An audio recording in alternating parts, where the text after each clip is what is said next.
মহারাজ শুধুমাত্র একজন আধ্যাত্মিক নেতা নন, তিনি কতগুলো স্কুল তৈরি করেছেন কলকাতার লোকেরা আপনারা জানেন না। 13টা বিদ্যালয় তৈরি করেছেন কার্তিক মহারাজ।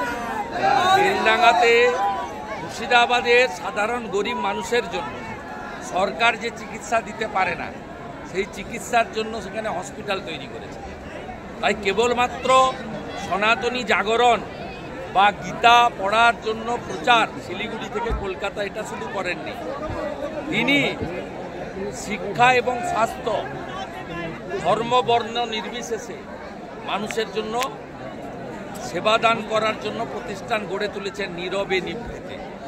তাই কার্তিক মহারাজের সিলেকশন এবং অন্য বাকি 13 জন মোট সিলেকশন, সবগুলি সিলেকশনই যথাযথ হয়েছে।